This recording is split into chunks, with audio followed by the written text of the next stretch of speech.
residents to the grocery store, as well as continuing to take them for their pick up their medications and other trips. We also servicing the former Timothy House, the Morris Blum, and so those particular facilities are continually being served.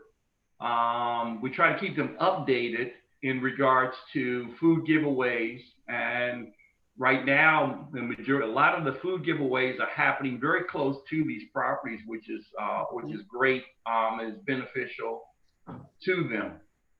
And so we're continuously working along in that particular area as much as that we possibly can.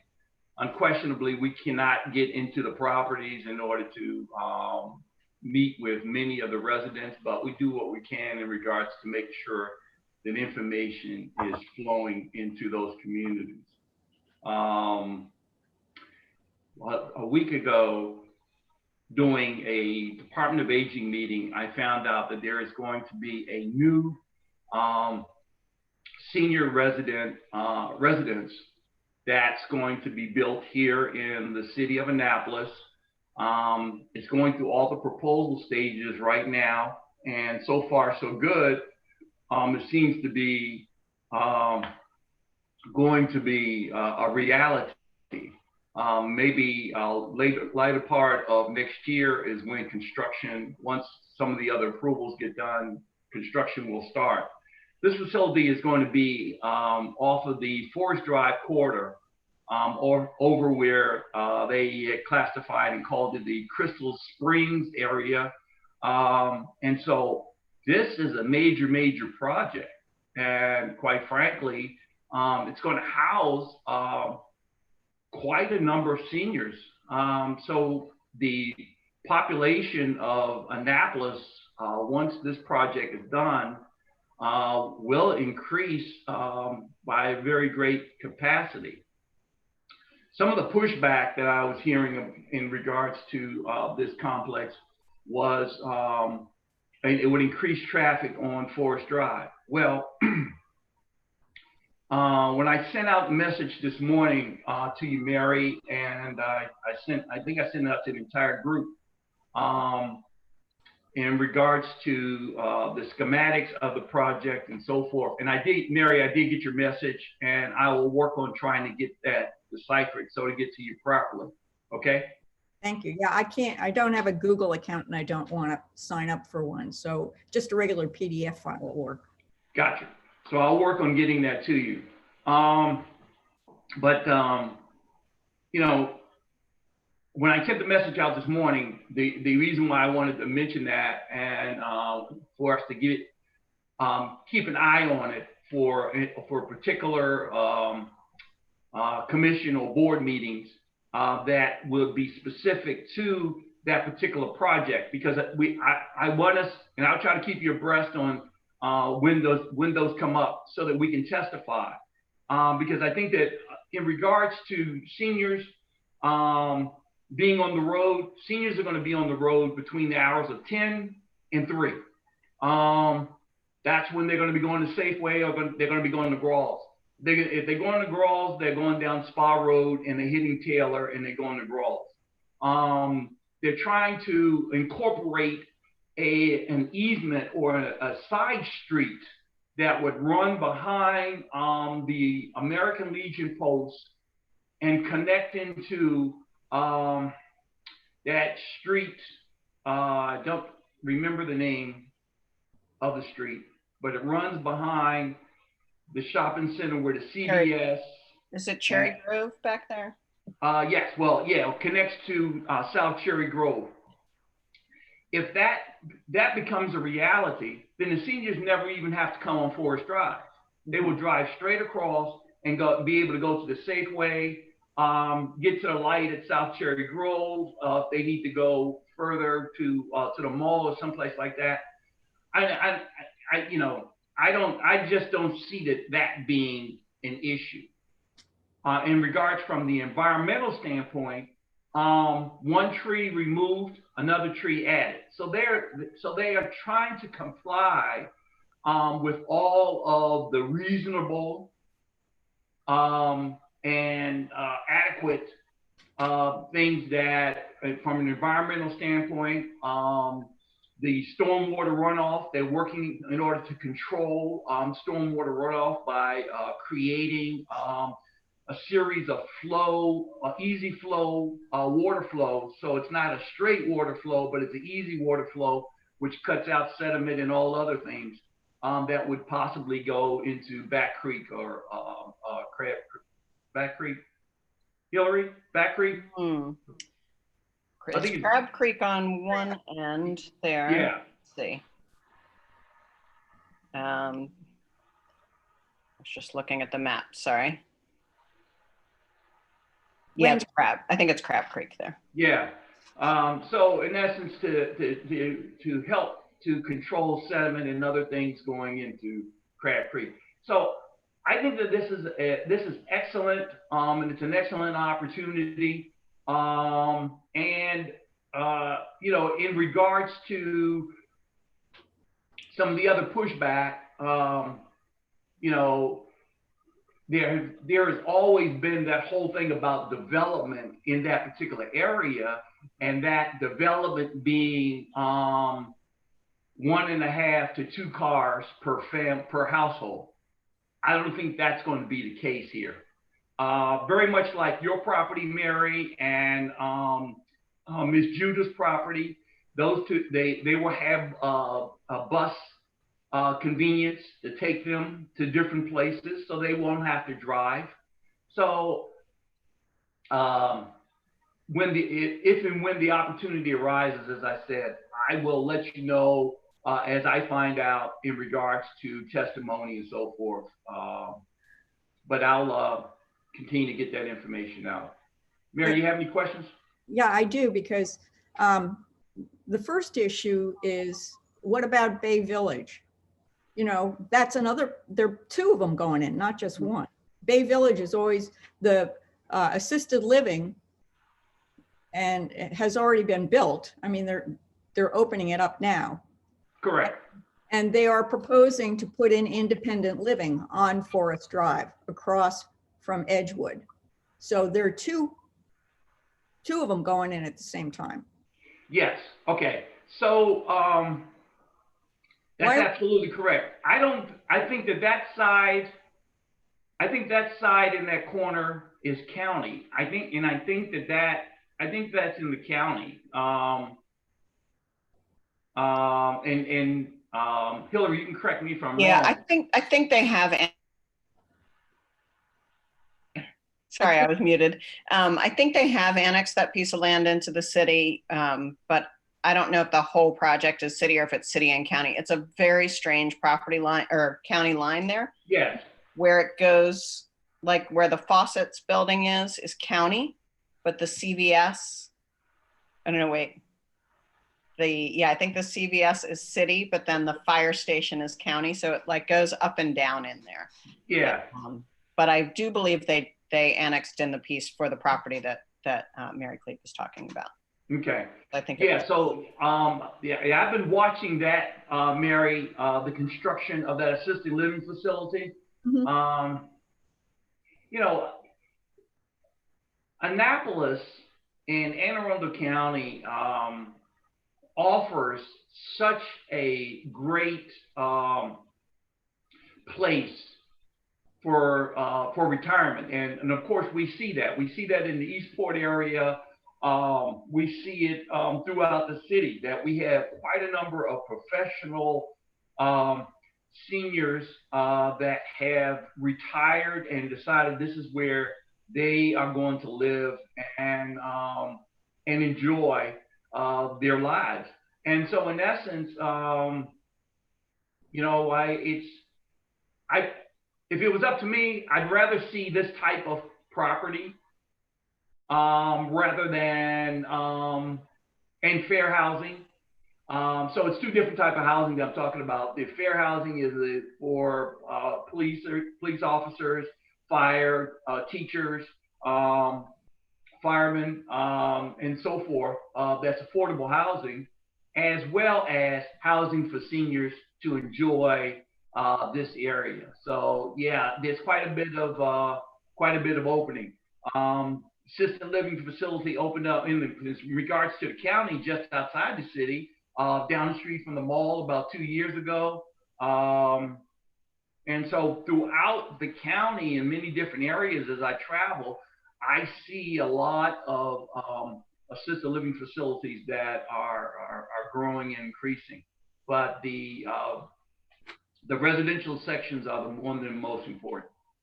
Yeah, see, the issue is the deforestation. I'm sorry, it's my environmental engineering background, but deforestation happens. Usually they don't put as many trees in as they take down.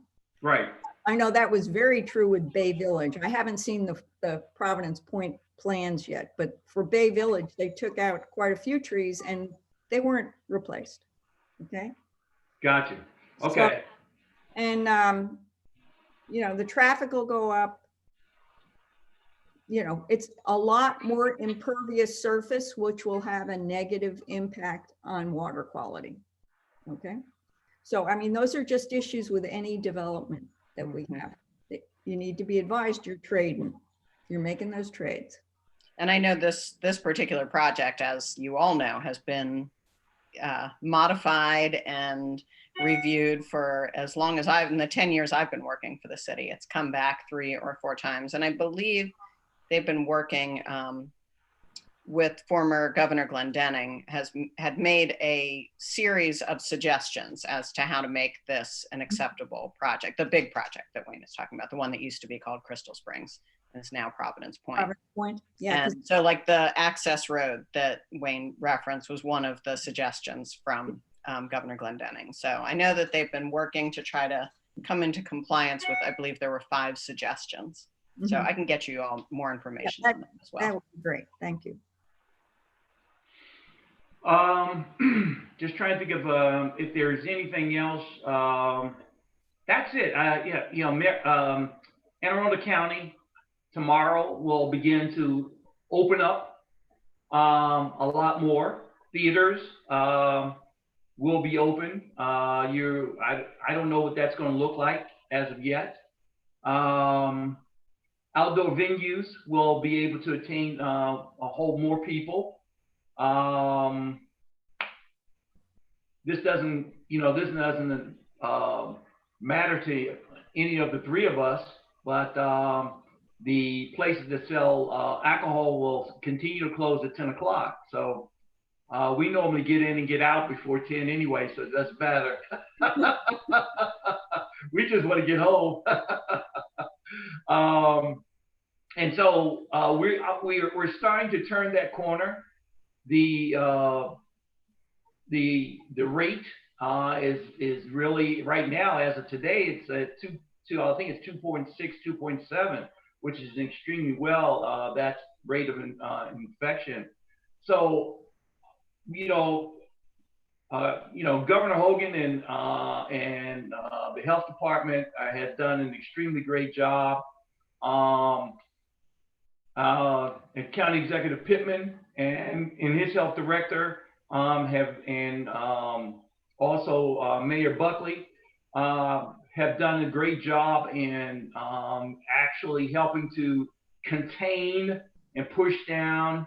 All we ask is that we continue to make sure that we adhere to the request, the wearing of face mask, and washing of hands, and keeping that particular situation under control, and social distancing.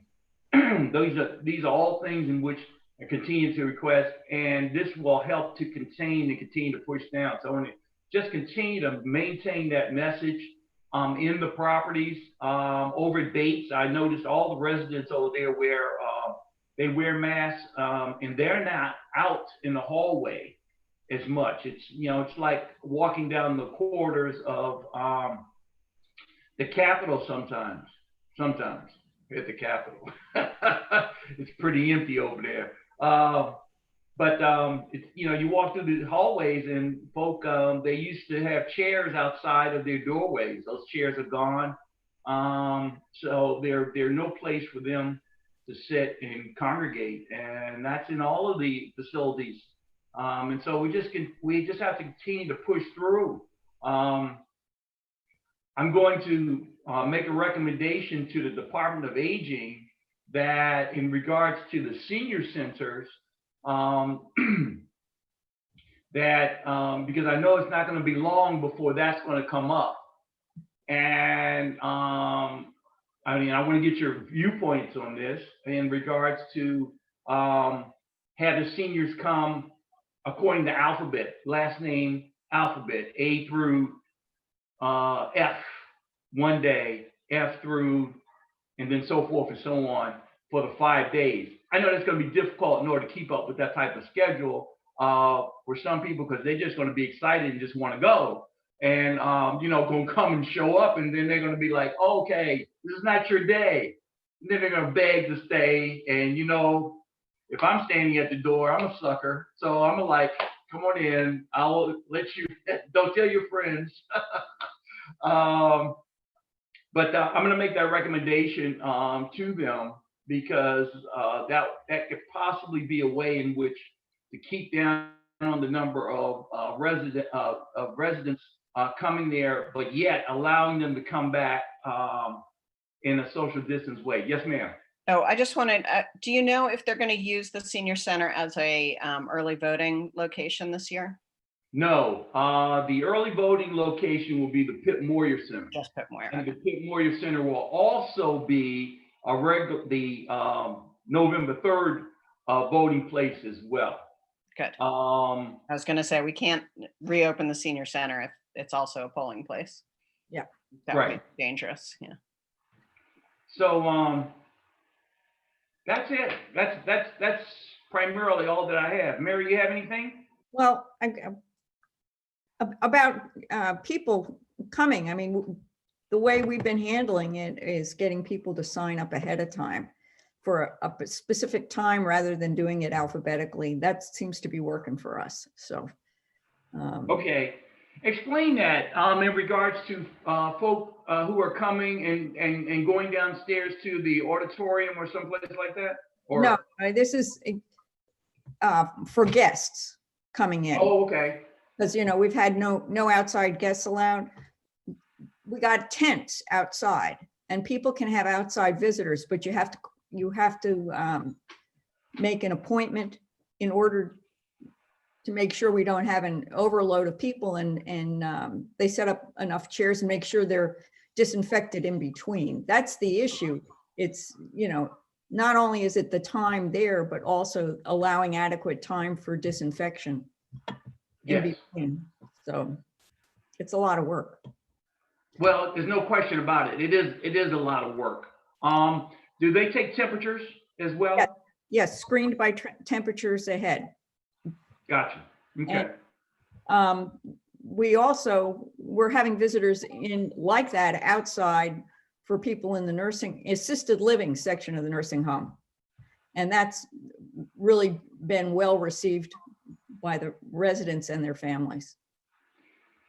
Yeah, you know, that this has been hard on families and kids, but it's really I think it's really been hard on our seniors, and you know, it's already one of these situations in which they're living in some communities, and they only have access to that particular community within itself. So they depend on the other residents who live there for, you know, just social gathering and talking and so forth. So these last 5 months is, 5 months, going on 6 months, I guess what is it, going on 5 months or 6 months? Mm-hmm. It's been difficult for them. And so I applaud what you all are doing there, because that's not happening at some of the other properties. They're allowing they are allowing visitors, but limited amount of visitors. And of course, the only thing that they request is that, so there's no one there monitoring Mhm. at the doorways, monitoring that. And so the monitoring and the responsibility falls upon the resident to Mhm. make sure that it's not a whole bunch of people that they're allowing in to their residence. And as far as I can see, the residents have been adhering to that. So, The other thing that we did here, which we found very helpful, we partnered with the city of Annapolis, and as a COVID testing site, Mhm. and that they opened it up to the residents ahead of the general public. It's one of those pop-up testing sites. got So, it. and that allowed all the residents to go in and get tested without us having to transport them. So I don't know if that's happening at other locations, but it was very well received here, and we really appreciated the city of Annapolis doing that. Good. We did do it at Morris Blum as I well. was getting ready to say, I thought it was at Morris Blum. Yeah. Yeah, and I think we arranged for transportation from Bates as well over to Morris Blum when we did it over there. Mhm. So I think that, But it's we'd be- available to any community that wants it. We can work with them. I think we'll probably be approaching you, asking if we can do it again if this goes on much longer, because everybody's very pleased. Good. I did hear too that they are pushing most of those rapid tests that the state obtained, or they're going to be pushed into nursing homes and senior living facility, or congregant housing facilities. Right. Hopefully that will be helpful too. And those are the 15-minute tests. They're not as accurate. The positives apparently are accurate. The negatives are not so much. Uh-oh. Yeah. But they're better than nothing for sure. And they're quick. So that's the good Yeah. news. Well, the testing is important. We picked up another case a couple weeks ago. Mhm. And when you pick it up and you catch it fast, then you can really limit the amount of transmission, which is where you want to be. That's the key. Absolutely. That is so very, very well stated, Mary. I got a question of you, Mary. So once, and this is just, you can give me your opinion or you decline from giving me your opinion. Once the vaccination is that we have one, the vaccine is that we have a vaccine. Do you think there's going to be pushback in regards to seniors wanting to take this vaccine? I wouldn't be surprised, because we see that with the flu shot here every year. We have some residents that refuse to take the flu shot. So I would assume that if they won't take a flu shot, they may not want to take this virus vaccine either. So, but I guess we'll find out. I know that they will be getting enthusiastic encouragement from a lot of their fellow residents. No pitchforks and torches, please. Showing up at their door. Take this vaccine now.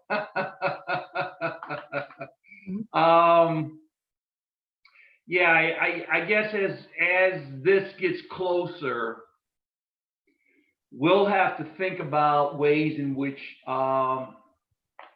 that we can incorporate with the health department to really get into a lot of the facilities so that we can have one-on-one meetings with the residents for encouragement in regards to this. I don't know. I kind of like take this a lot much more serious than the flu vaccine, and it's like, and you're absolutely correct, Mary, when you say if you have one infection and you don't catch it quickly enough, it can spread throughout the entire facility. And it's the flu. The flu is the same way, but the results are just totally different. And so as this gets closer,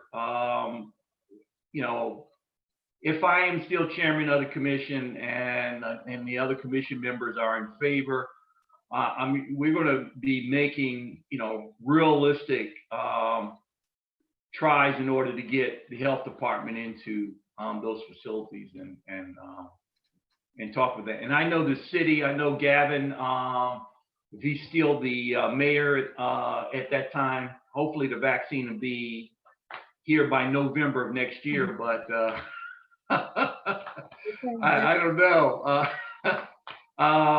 If he's still mayor, I'm sure that he will be pushing that as well as the county executive.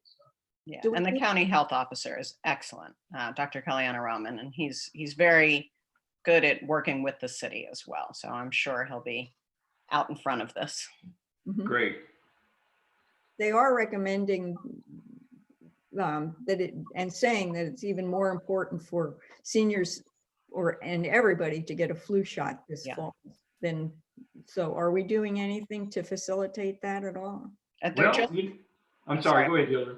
I know the county is just starting their big push on flu shots. They said they would brief us on that shortly, the Oh. things that they're doing to do that. But I can tell you off the top of my head, because my senior mother-in-law went to get her flu shot this week, that if you want the one that's slated for seniors, the stronger version, they have it at the Edgewater CVS. They did not Got have it. the city one. So, but I'm sure they'll get it back in here as well. Good advice, thanks. So with that, maybe I'll put together a flyer and send it out to all the commission members to review and sign off on it or make edits, and so that we as the commission can encourage the seniors and the residents to take advantage of this. Even more greater now than before. So I'll work on that and get it out, Mary. Great. And Hillary, I'll send it also to you for review and check over and check off. Okay. Sounds good.